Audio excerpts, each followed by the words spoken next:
Hello and welcome to today's episode of The Graham Show. I am thrilled and delighted to have with me the fabulous Julia Murney. Yay. Thank you so much for being on the show. Thank you for having me. It's a delight. It is my delight. I've been looking forward to meeting you for so long. This is so good. Your dad was an actor. Your entire family is in the business, actually. Not my mom. Your mom is not. My mom is a smarty pants normal person. So she did not catch the bug. Well, she was, although she was an acting major in college Okay. at UNH where she met my dad. And she's actually a great example I use when I teach high schoolers or college students. And you know that just because you're getting this degree, it doesn't mean that you have to do this for the rest of your life. It doesn't mean, I always say, even if you don't end up being an actor, you have not wasted your time. Don't look at it that way. Because so many of the skills that you learn. You learn a heck of a lot of people skills. Yes, absolutely. Outside of your father introducing you to the business, obviously through his profession, when was it that you were initially introduced to the world of Broadway and the New York theater scene? When I was little, I had the Annie cast album because every little girl had the Annie cast album. It was like a rule. It didn't matter if you knew anything about theater. Annie was a whole different thing. And my dad was in 2 Broadway shows, one of which I don't remember at all. I was too little, and one of which I remember about that much, which was the original cast of Mac and Mabel. Yes. With Bernadette Peters. Very cool. And Fancies. But I never did shows. I never was into that. I asked, I think once, we lived in California for 2 years when I was in 4th and 5th grade, and I asked if I could go on commercial auditions.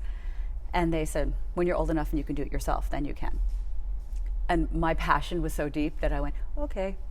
I wasn't one of those kids where you hear those stories where like, I forced my mom to bring me to I was like, fine.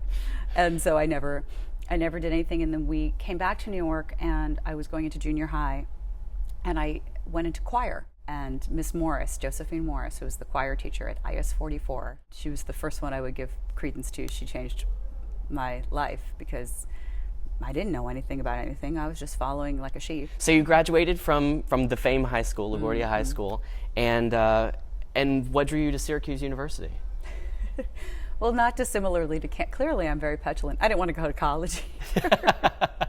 I remember just thinking, I'll take the money that my parents would spend on college, and I'll just take classes in New York. So you graduated then from Syracuse, and immediately then moved to the city to pursue the home. dream? Well, let's be clear. Yes. I took the cheater's backdoor entrance called moving back home with mom and dad.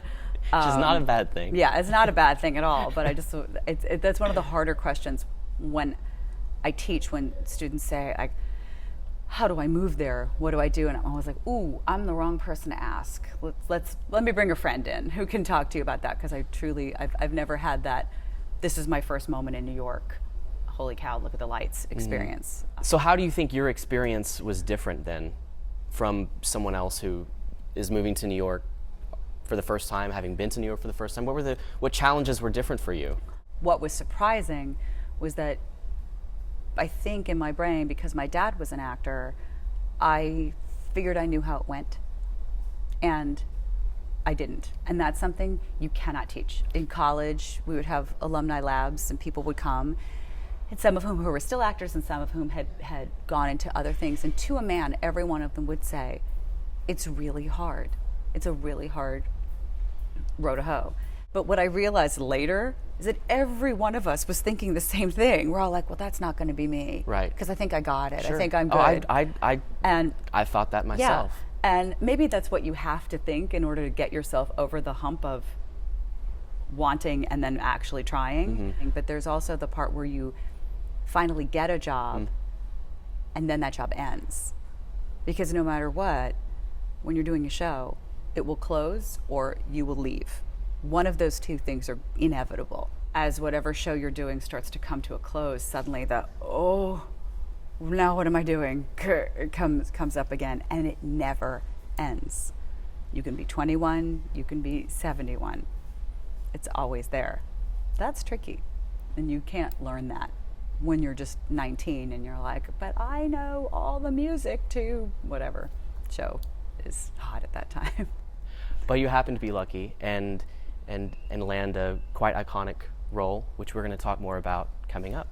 Stay tuned.